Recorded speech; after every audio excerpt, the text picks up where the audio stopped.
Estamos en el método científico. ¿Por qué el método científico?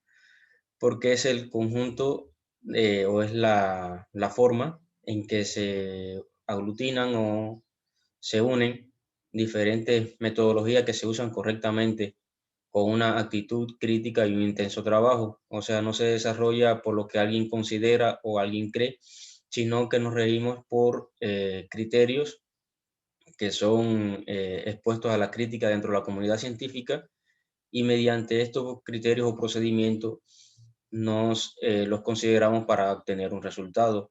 Existen muchas denominaciones, muchos conceptos acerca de qué es el método científico, pero más o menos todos se refieren a lo mismo. Lo seleccioné, es de un investigador llamado Franklin Jassing. He escrito varios libros acerca de estadística y de la metodología de la investigación. Y es el que le traigo como propuesta. Él plantea que es el producto de una metodología usada correctamente, una actitud crítica y un intenso trabajo. Es un procedimiento reflexivo, controlado y crítico que permite descubrir nuevos hechos o datos, relaciones o leyes en cualquier campo del conocimiento humano. El método científico se ha nutrido mucho de las diferentes formas de conocimiento, principalmente la empírica, simplemente da de ese giro, ese perfil para los que se vaya a obtener o concluir sea un resultado verídico, eh, con fundamentos biológicos y sustentado por la teoría y libre de especulaciones o de subjetividades. En este campo existen dos herramientas que yo considero fundamentales para el desarrollo de cualquier actividad académica que considere el método científico. Una de ellas es la metodología de la investigación y la otra es la estadística, las cuales son ineludiblemente inseparables, ya que una está estrechamente ligada a la otra por las características que tienen ambas. Pero ¿qué es la estadística? Según este autor, es la ciencia que crea y desarrolla métodos para la recolección, organización, clasificación y análisis de datos a partir de muestras evaluadas a la luz de la incertidumbre. Es decir, que si usted desarrolla un experimento, usted va a considerar obtener un resultado, es lo que se le denomina hipótesis, y más adelante se estará mencionando, pero es mediante el método estadístico donde usted obtiene con un rigor reconocido ante la comunidad científica que los resultados que está obteniendo son confiables.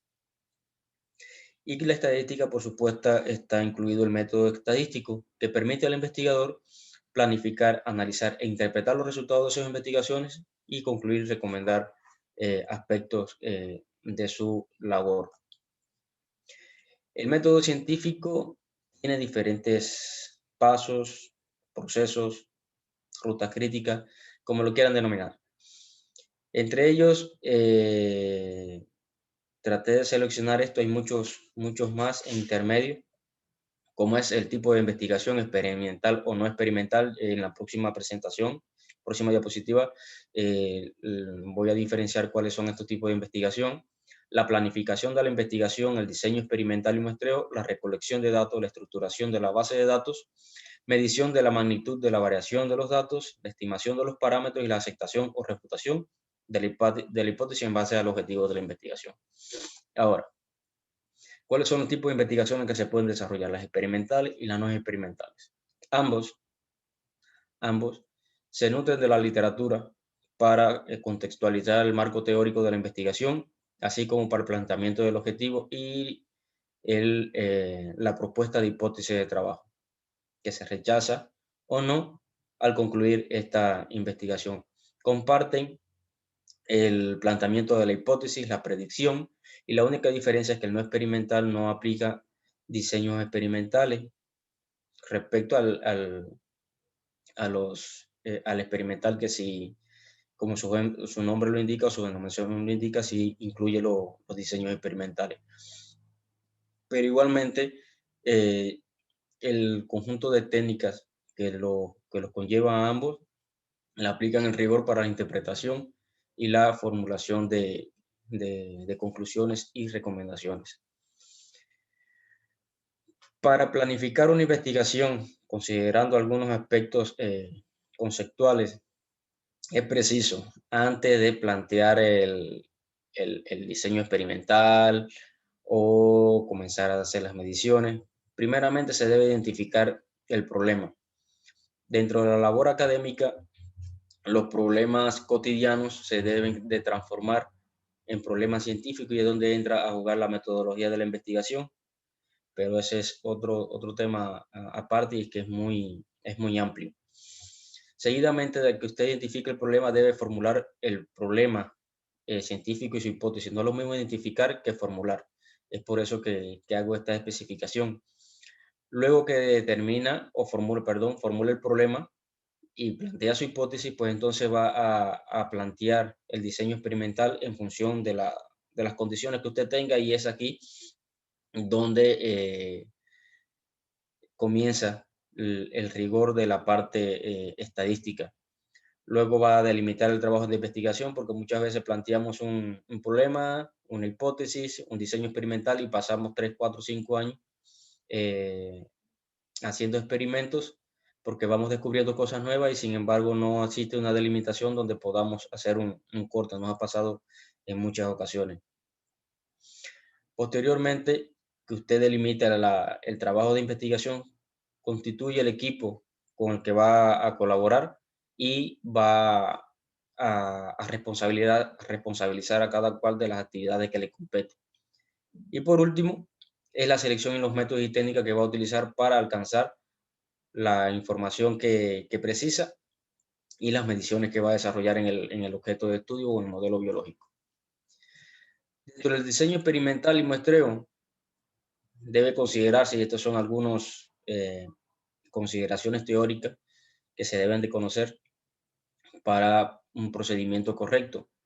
Se debe entender por experimentación a toda investigación científica que se realiza por la repetición del mismo. El diseño comprende la forma de aplicar los tratamientos y a las unidades experimentales y mediante un modelo estadístico cuantificar las variaciones debido a factores controlables. Existen diferentes también denominaciones por diferentes autores.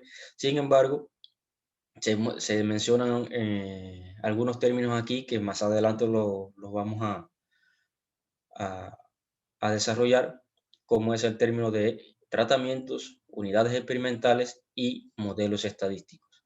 También se plantea que el diseño experimental como tal puede ser definido como la disposición en tiempo y espacio de las variantes o tratamientos. O sea, usted va a tener un espacio determinado, va a tener unas condiciones establecidas o unas condiciones de experimentación y adecuado a ello va a plantear su diseño experimental, que se los voy a comentar de forma muy simple más adelante. Se puede decir también que los diseños experimentales son la forma en que se han ido ideando para arreglar las parcelas y satisfacer las necesidades de cada experimento. Quiere decir que los diseños experimentales están definidos o están construidos para controlar las fuentes de variación que tengamos en nuestras condiciones de trabajo para poder tener resultados robustos y confiables sobre todo. Mientras que la Escuela Profesional de Ingeniería Agronómica define que el objetivo fundamental que persigue seleccionar un diseño experimental es asegurar condiciones iguales para la comparación de las variantes, eliminando al máximo la variabilidad de la fertilidad del suelo en este caso. Puede ser del agua, puede ser de temperatura, puede ser de humedad. La variable que sea una fuente de variación sobre la cual se considera para establecer un diseño experimental. Para que sea diseño experimental tiene que tener replicación, aleatorización y el control local.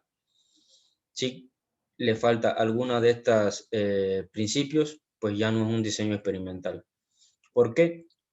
Porque cada uno va a jugar un papel determinante en la reducción del error experimental y para eliminar la subjetividad que debe acompañar a toda investigación científica. ¿Qué es la subjetividad? Es la capacidad que tiene el hombre por determinadas condiciones de poder controlar lo que está haciendo o lo que va a hacer. O sea, no es que estemos trabajando desorganizadamente, sino que no podemos elegir dentro de un campo o dentro de una parcela las plantas que estén más grandes porque nos gustan o las plantas que estén más pequeñas porque nos dan lástima. No es así como se trabaja en la investigación, en el diseño experimental, sino que usted distribuye de forma aleatoria antes de comenzar el experimento cuáles son las plantas que van a medir. Y es ahí donde define o se elimina esta subjetividad. Como tips es que muchas veces ubicamos plantas que vamos a medir antes de comenzar y estas plantas no son representativas de la población. O sea, usted en una parcela usted observa cierta uniformidad cuando está trabajando con una especie vegetal y siempre hay plantas que por determinadas condiciones o se retrasan o se adelantan respecto a la población. Estas plantas no son representativas de una medición y por lo tanto se deben de cambiar de forma aleatoria por otras plantas y no medir porque entonces a la hora de procesar los datos es un valor extremo y al final son otros procedimientos que se tienen que hacer. Mientras que la replicación es la asignación del mismo tratamiento a más unidades experimentales, estos son dos criterios que a continuación lo vamos a ver, y puede incluir todas las unidades experimentales de una parte o solo una de ellas. Y su principal objetivo es reducir el error experimental. ¿Qué son los tratamientos? Cuando se plantea de tratamiento es que se hace referencia a un factor o una combinación de los mismos, definiéndose como un conjunto particular de condiciones experimentales que se imponen sobre las unidades experimentales. ¿Pero qué es una unidad experimental? Es la más pequeña unidad a la cual se le asigna independientemente este tratamiento que acabamos de mencionar, representando el conjunto de material experimental al cual se le aplica este tratamiento en un mismo espacio. El fundamento de existencia de la misma es limitar la expresión del error experimental que en base a la representatividad de la unidad experimental respecto a la población con que se trabaja. Es lo mismo que le estaba comentando hace un momento en una parcela, y creo que tengo un esquema próximo a mostrarle. Su unidad experimental no puede ser tan pequeña que no sea representativa de la población que está considerando. Dentro de la unidad experimental existen las unidades muestrales y estas últimas, por su naturaleza, deben recibir los mismos tratamientos aplicados a la unidad experimental a la que pertenecen. Considerando esto, dentro de las unidades muestrales, y lo veremos en la próxima diapositiva, están las unidades de observación. O sea, están las unidades de observación, están las unidades muestrales, están las unidades experimentales, están las réplicas y están los tratamientos. Cuando usted comienza a planificar una investigación y en base al número de observaciones que decida, esto está en muy consideración del número de plantas que vaya a trabajar o que vaya a medir o los frutos que vaya a considerar, pues debe considerar ubicarlos de esta manera, o sea, no poner un grupo de modelos biológicos y de forma irrestricta, pues comenzar a medir, sino que se deben organizar de esta forma. ¿Cuáles son los que van a medir? Dentro de una unidad muestral, y esta unidad muestral obligatoriamente tiene que estar incluida en una unidad experimental. ¿Sí? Creo que aquí se define un poco mejor. Esta es la parcela que le vengo comentando. Tenemos 4x4, 16 parcelas. Cada parcela, en este caso, esta es nuestra parcela grande o nuestras áreas o nuestro espacio para experimentar. Aquí establecemos nuestras parcelitas que pueden tener una dimensión determinada y dentro de esta parcela va a ser nuestra unidad experimental, o sea, toda la parcelita va a ser nuestra unidad experimental, pero humanamente no es posible medir todas las plantas, por lo que atrás el trabajo es un poco engorroso a la hora de, de cuantificar y de computar todo. Se definen tomar dentro de una unidad muestral que puede ser un surco, puede ser un metro lineal, puede ser un metro cuadrado, o sea, la unidad de medida la considera el investigador, pero sí es muy importante que cada unidad muestral usted tenga de forma aleatoria las unidades de observación, que son las plantas, que son los frutos, que, que usted va a medir. Si no respeta, si no se respeta esta jerarquía, por lo general la forma en que hacemos nuestro diseño o planteamos nuestro diseño, pues incurre en errores que se reflejan posteriormente cuando se está haciendo el procesamiento y, por supuesto, no va a tener resultados confiables. ¿Cuáles son las desventajas y ventajas de los diseños experimentales? Estos son algunos. Dentro de las ventajas, bueno, permiten la obtención de datos confiables y útiles para la interpretación de los resultados. Tienen control sobre la fuente de variación y cuantificación de resultados. Es una de las principales fortalezas que tienen estos diseños. El número y tipo de prueba puede determinarse con certeza y a menudo se pueden reducir. La comparación de los efectos es más precisa y la exactitud de las conclusiones se conoce con una precisión probabilísticamente definida. ¿Cuáles son algunas desventajas que se ofrecen? Que el enunciado de los diseños en lenguaje estadístico pues a veces presenta cierta dificultad para poderlo entender y comprender cuando no se está familiarizado. Existen algunos diseños que han sido muy criticados debido a su complejidad. Sin embargo, algunos, o sea, no existe un criterio unado, pero algunos plantean que diseños complejos son la respuesta a objetivos complejos y otros que el mejor diseño experimental es aquel que mediante su sencillez permite alcanzar los objetivos trazados. Por lo tanto, si usted mediante un diseño experimental que controle sus fuentes de variación, usted puede alcanzar los resultados que persigue, nunca va a ser un diseño incorrecto, sea sencillo o sea complejo. ¿Cuáles son algunos de los diseños experimentales estadísticos que mayormente se utilizan en la rama agrícola? Pues el completamente aleatorizado, el de bloques, y el de bloques tiene diferentes denominaciones o variantes: bloques incompletos balanceados, bloques incompletos parcialmente balanceados, bloques incompletos con tratamientos balanceados, bloques extendidos, bloques en franja.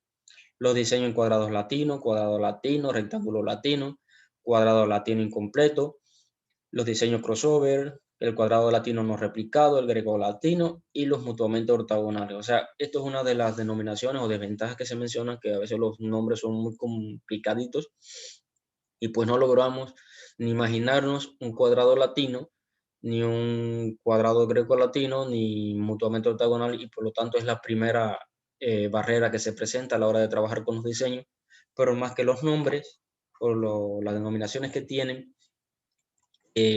son las características de esto lo que se deben de tener en cuenta. Por ejemplo, yo seleccioné algunos que son dentro de los más utilizados, los más usualmente utilizados, entre ellos el completamente aleatorizado, donde le ofrezco alguna ventaja y desventaja del diseño, pero principalmente me interesa que atiendan al modelo matemático, porque en este modelo matemático, para todos los diseños, se debe de respetar para su presentación en la tabla de ANOVA.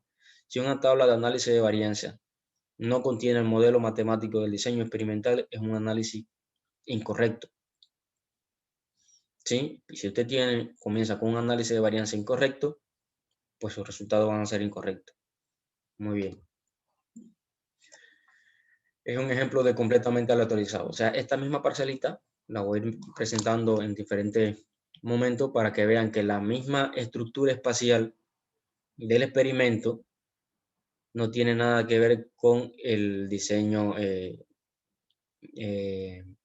experimental, sino la forma en que se organizan los tratamientos dentro de este área. Y es lo que les comento. Miren, aquí está el análisis de varianza del completamente aleatorizado. Si notan, algunos programas lo muestran como total, otros como intersecto, pero realmente es la misma denominación. Los tratamientos y el error experimental. El diseño completamente aleatorizado, la única fuente de variación que controla son los de los tratamientos, porque se considera que el resto de las variaciones que podrían incrementar el error experimental, usted la mantiene controlada. Por lo general es un diseño que se aplica a niveles de laboratorio, muy raramente en condiciones de campo, aunque existen algunas excepciones. En condiciones de campo o de laboratorio, considerando la homogeneidad del área experimental, ¿qué pasó? Pues aquí, estas serían las observaciones dentro de cada parcela, ¿sí? De cada unidad experimental. Y estos se distribuyeron de forma aleatoria. Muy bien. Así serían 10 observaciones para cada parcelita, por cada réplica dentro de cada tratamiento. Serían 40 observaciones para una variable. Es un número considerable de observaciones, pero va a estar en dependencia del modelo biológico, del tipo de medición que se desarrolle, las condiciones de experimentación y cuán significativa o importante puede ser esta variable para reducir su error experimental. El diseño de bloques al azar. Este diseño permite hacer tantas réplicas como sean necesarias, permite mostrar experimentos en diferentes zonas o lugares, constituyendo las réplicas en diferentes épocas del año. Representa una economía en el trabajo experimental y es uno de los diseños más utilizados en campo. Las desventajas del diseño es que nada más controla dos causas de variación, o sea, la de los tratamientos y la que se define como bloque, que es el bloqueo que hace este diseño, que puede ser el bloque puede ser en función de la fertilidad, puede ser en función de la pendiente, puede ser en función de la temperatura, altura, o sea, la definición de bloque es para cualquier fuente de variación que usted quiera controlar.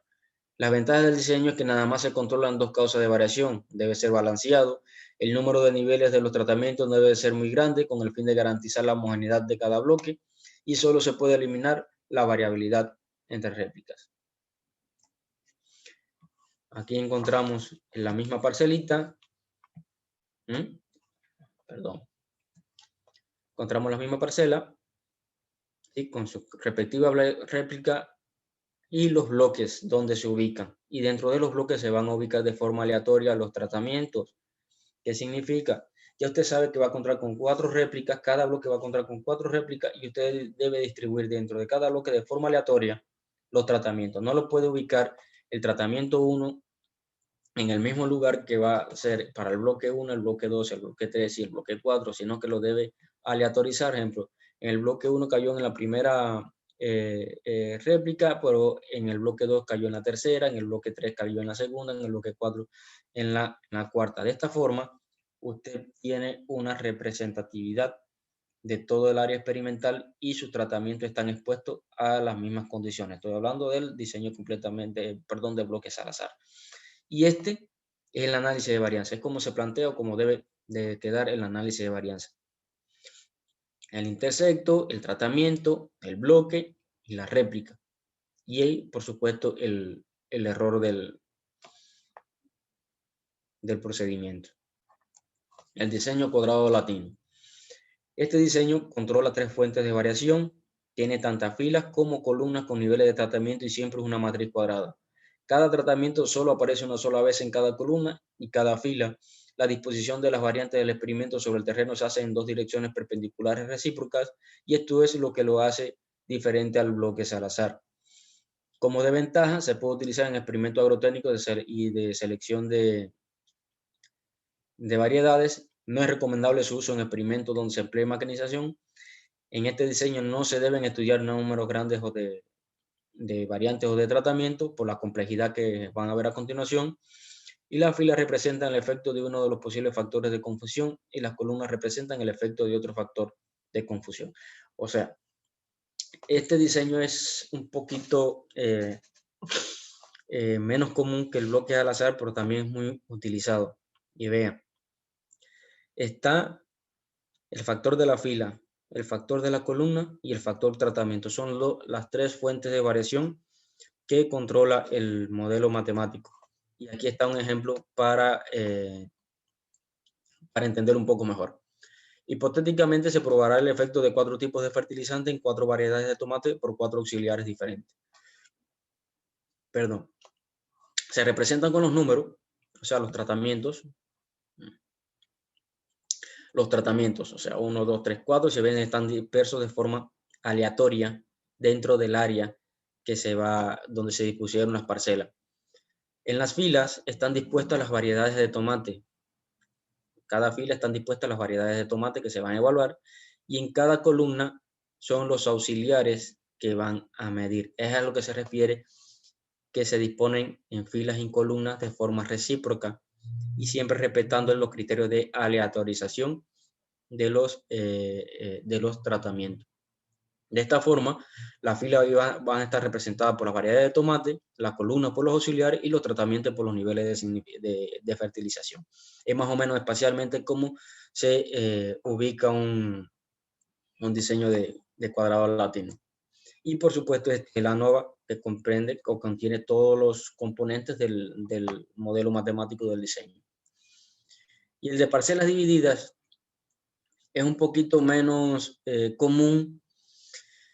No lo mencioné en la relación de los diseños que más usualmente se utilizan, pero lo seleccioné porque es el diseño experimental que tiene incluido un arreglo factorial, y esto se lo voy a estar presentando, es de los aspectos en vez de la regresión o la correlación.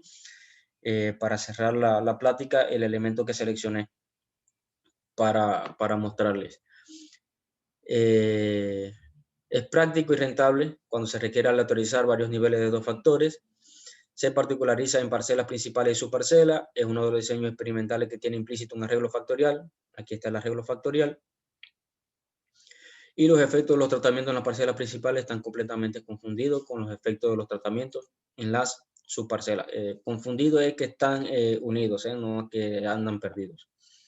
La ventaja del diseño es que se necesitan grandes extensiones de tierra para poderlos establecer. No es recomendable su uso en experimentos donde se emplee maquinización. El análisis de varianza y el modelo lineal sufren modificaciones grandes con respecto a otros diseños experimentales y posee cierta complejidad a la hora de construir el modelo matemático. Este es un ejemplo del parcelas divididas, donde si se puede notar la parcela principal, o sea, aquí le planteo la problemática que sustenta esta organización espacial. La parcela principal, toda esta, son los días que se van a evaluar después del trasplante, o sea, representa la edad.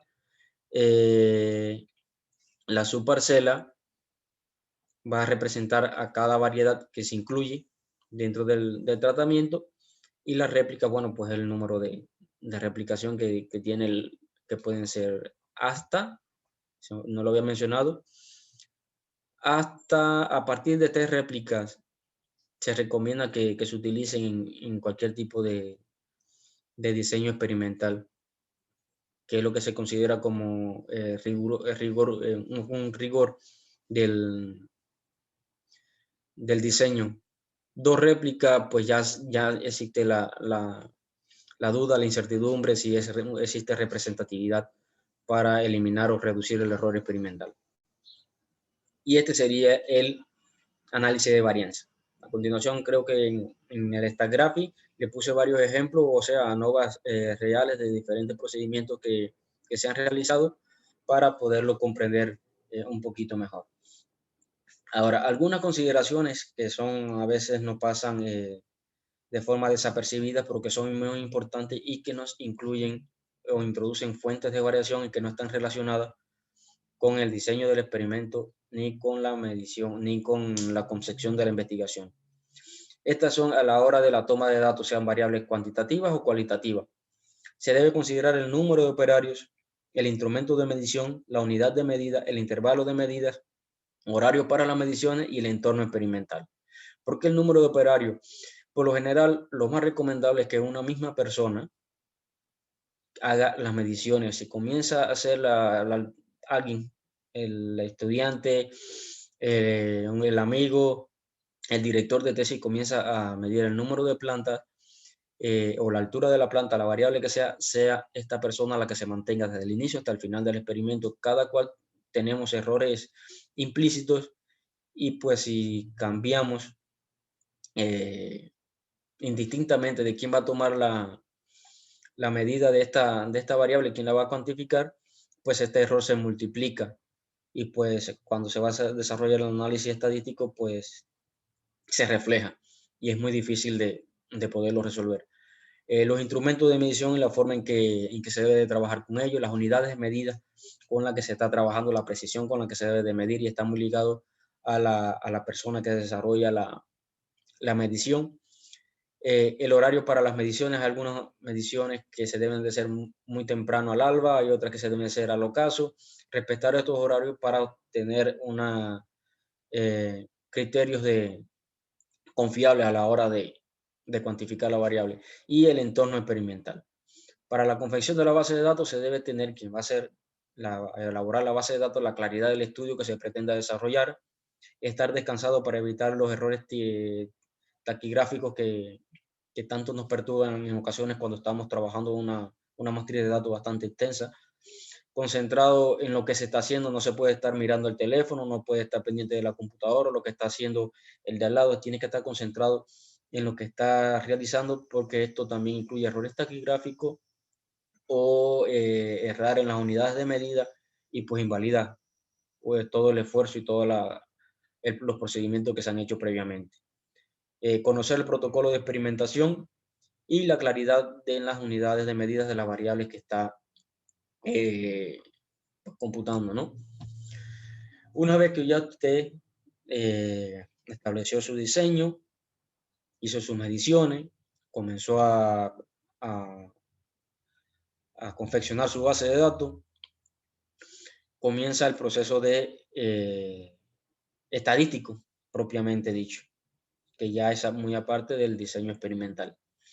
Lo primero que se debe de hacer es considerar los estadígrafos de posición y de dispersión para valorar la posible existencia de datos anómalos, o sea, errores taquigráficos o las propiedades o características de los datos para cada variable. Entonces, para esto se utilizan los estadígrafos de posición y de dispersión. ¿Cuáles son los estadígrafos de posición o de tendencia central? Deben su nombre al hecho de que son valores que tienden a ocupar posiciones centrales o intermedios entre los valores menores y mayores del conjunto de datos. De ellos, los más usados, los más usualmente usados son la media, la mediana y la moda. La media tiene diferentes consideraciones: la media aritmética, la aritmética ponderada y la aritmética de valores agrupados. Por lo general, la que utilizamos es la media aritmética. Tanto la aritmética como la de valores agrupados son sensibles a los valores extremos. Es decir, que si usted tiene 15 observaciones y sus valores se deben considerar entre 1 y 5 y tiene 7, un valor de 7 o de 8 o de 9, pues la media se va a desplazar hacia ese valor y no va a ser realmente la media de las observaciones que usted está midiendo. Por lo tanto, la estadística descriptiva ayuda a poder identificar estos errores. La mediana, que es aquel valor que divide el conjunto ordenado de manera tal que a cada lado queda aproximada el 50% de las observaciones. No es que decir que tengo 10 observaciones y la mediana es 5, no funciona así, sino que en una línea, que es su matriz de observación, la mediana considera es donde se ubican el 50% de los datos. Por ejemplo, si usted tiene 20 datos, el 50% va a ser 10, sea el valor que sea, 15, 12, 14, 13, esa es la mediana. Siempre existe y puede ser determinada para cualquier conjunto de datos, es única, se ocupa en pocas operaciones aritméticas y se precisa el ordenamiento de los datos para que este sea confiable. Es decir, que usted va a tener valores muy dispersos. En una observación va a tener 1, en otra observación va a tener 3, en otra observación va a tener 2, en otra 7. La mediana ocupa que se agrupen de forma progresiva del 1 de menor a mayor las observaciones para que esta pueda ser confiable. A diferencia de la media, no se afecta por los valores extremos. Una fortaleza que tiene la mediana frente a la media. Y a pesar de que se menciona que no se utiliza mucho, pero sí se utiliza en determinados análisis y es muy confiable. Y pues la moda es el valor con mayor frecuencia de aparición en un conjunto de datos. O sea, en un conjunto de 10 datos le muestra cuál es el valor que más se repite dentro de este conjunto. Mientras que las medidas de dispersión se identifican por poseer el grado sobre el cual los datos numéricos tienden a definirse alrededor de un valor promedio. es llamada la variación o dispersión de los datos y se reconoce como el recorrido, el rango muestral, la desviación estándar, la varianza y el coeficiente de variación. Estos estadígrafos son muy importantes y en la siguiente diapositiva veremos podemos observar gráficamente cuál es la importancia de esto. El recorrido es la diferencia entre el número de mayor o menor en conjunto. Esto ayuda a conocer las propiedades de la variable que se está trabajando. El rango muestral corresponde a los valores máximos y mínimos de la muestra. La desviación estándar es la función de los desvíos de cada valor respecto a la media muestral, y esto es muy importante. La varianza es una función de los desvíos de cada valor elevado al cuadrado respecto a la media, y el coeficiente de variación señala la relación entre el tamaño de la media y la variabilidad de las observaciones. Es adimensional y entre menor, mejor ajuste de los datos. El coeficiente de variación está muy ligado a la característica de la variable, y esto lo vamos a estar viendo seguidamente. Una vez que usted desarrolló la estadística descriptiva, debe hacer de forma obligatoria la comprobación de los supuestos de normalidad y homocedasticidad. O sea, en cualquier tipo de experimentación se deben cumplir los supuestos de normalidad y homocedasticidad de los datos con los que se pretende trabajar, ya que el incumplimiento de cualquiera de los dos principios afecta considerablemente el nivel de significación y la sensibilidad de la prueba de F, o las discrepancias reales respecto a la hipótesis nula.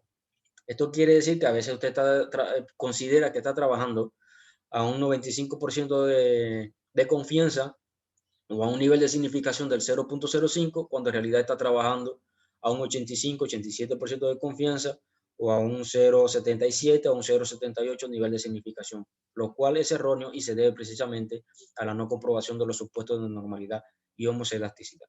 Por lo tanto, la no comprobación de estos supuestos invalida cualquier análisis estadístico. De forma muy sencilla, les presento qué es la normalidad, qué es la homocedasticidad, teóricamente hablando. Aquí, ¿cuáles son los ejemplos y pruebas que se utilizan mayormente para la comprobación de la normalidad y homocedasticidad? Para la normalidad se utiliza el criterio de Kolmogorov-Smirnov, Liliford, Shapiro-Wilk o el chi cuadrado. Y para la homocedasticidad, Cochran, Bartlett o los criterios de Pearson y Hadley.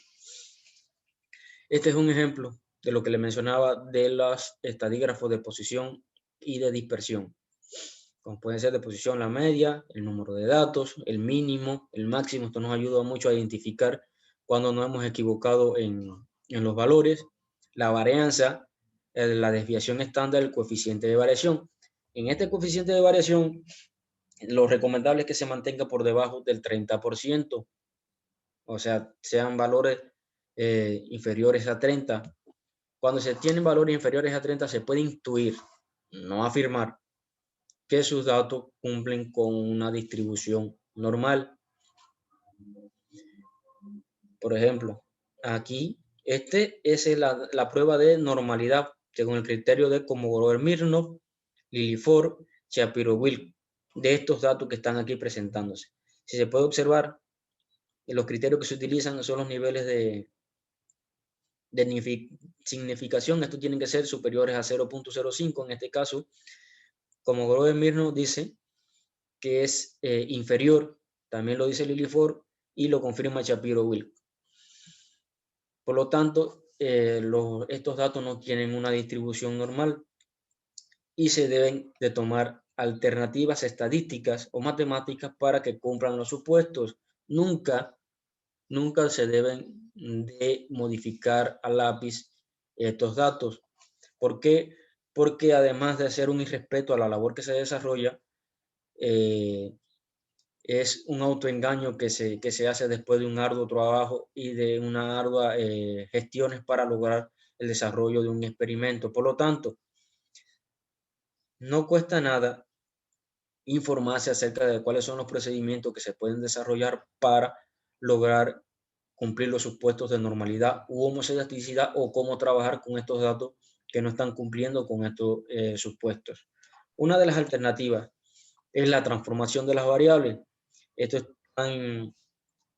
posibilidades las ofrecen un grupo de paquetes estadísticos, aunque otros software más recientes como R ofrece pruebas robustas que consideran ya la eliminación automáticamente o le quitan peso a estos valores y se obtienen números confiables.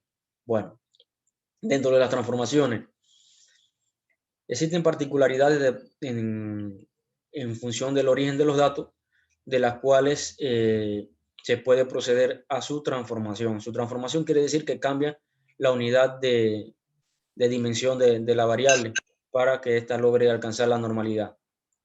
Entre ellas está la raíz del número, se utiliza para variables de tipo de conteo, o sea, cuando está contando plantas, cuando está contando hojas, cuando está contando raíces, cuando está contando ramas, cuando está midiendo. Estas son el tipo de variables que se deben de transformar mediante la raíz del número.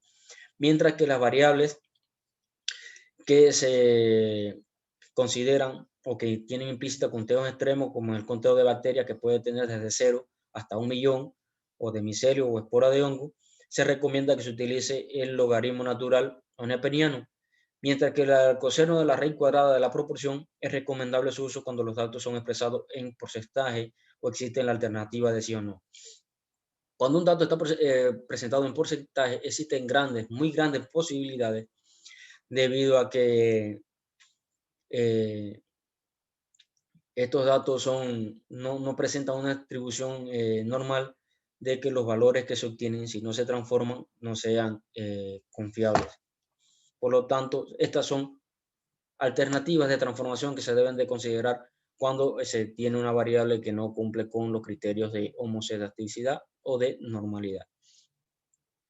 Ven aquí el mismo ejemplo que les presenté. Con la transformación fueron transformados mientras la raíz del número, si ven cambiando la unidad de medida, y aquí está la prueba de normalidad. Ya como Grover nos dice que es mayor a 0.5, Liliford dice lo mismo, al igual que Shapiro-Wilk. Y el criterio de homozedaticidad, pues también dice que los valores son superiores a P.05. Entonces, son ejemplos muy prácticos que les estoy mostrando para mejorar la comprensión de lo que le quiero mencionar. Estas son la selección o los criterios que se deben de considerar para la selección de la prueba de comparación de medias. No voy a describir cada una, solamente mencionarles que las pruebas de comparación de medias se seleccionan por el número de tratamientos que usted tenga, o por el número de medias. Por ejemplo, Fisher, la prueba de T o la prueba de Student son robustas hasta 2, cuando se tienen 2 medias. O sea, usted utiliza esta prueba para cuando tiene 3 o tiene 4 y comienza a incurrir en error de tipo 1, de tipo 2. ¿Qué es el error de tipo 1? Que usted considera un valor cuando realmente no es, y el error de tipo 2 es cuando deja de considerar esa significación. Es decir, en error de tipo 1 dice que sí es significativo cuando realmente no lo es, y en error de tipo 2 deja de mencionar la significación por este tipo de error. La prueba de rangos múltiples de Duncan es robusta hasta 3 medias, ya es débil para más de 4, y esto se debe porque cuando se usa para 2 medias el nivel de significación de 0.05, para 3 ya se va incrementando, y para 4, miren el tipo de nivel de significación que se alcanza. Por lo tanto, es muy difícil de poder comprobar realmente la robustez de la prueba cuando se utiliza con más de 4 medias. Ya la prueba que les voy a mencionar a continuación, pues ya abarca un poco más de medias. Por ejemplo, la comparación múltiple de Tukey, que es usualmente muy seleccionada, no se ve afectada por el número de medias. La particularidad de la prueba de Tukey es que de un promedio de 20 medias, si la número 1 y la número 20, para poderlo ubicar, si la número 1 y número 20 resultan significativas, todas las medias van a resultar significativas. Es por eso que se le conoce como la comparación mínima de Tukey, de mínimas diferencias, porque es muy sensible a marcar las diferencias, aunque por la forma en que está estructurada la misma. Y Newman-Cure es una prueba robusta para más de 7 medias y es débil para menos de 7. Existen otros criterios de lo que yo no soy partícipe, de que las pruebas de comparación de medias se escogen a partir de la existencia de un control o no, de toda la capacitación que he recibido y del trabajo práctico, pues es el número de medias el que me ha indicado siempre la robustez de la prueba, además que así se confirma en la literatura especializada. Y por último, los arreglos factoriales. Esto se lo quise presentar con especial interés porque en muchas publicaciones se declaran diseños factoriales. Los arreglos factoriales no son diseños experimentales. Son arreglos que se incluyen dentro de los diseños experimentales y tienen un grupo de ventajas como ahora se las voy a mencionar, pero algunas particularidades es que siempre se incluyen dentro del modelo matemático del diseño experimental, son mayormente comunes en la ciencia biológica respecto a otras. Existen experimentos que poseen la misma estructura en los tratamientos que los factores, sin embargo no son experimentos factoriales. Esta es una breve descripción, o sea, nada para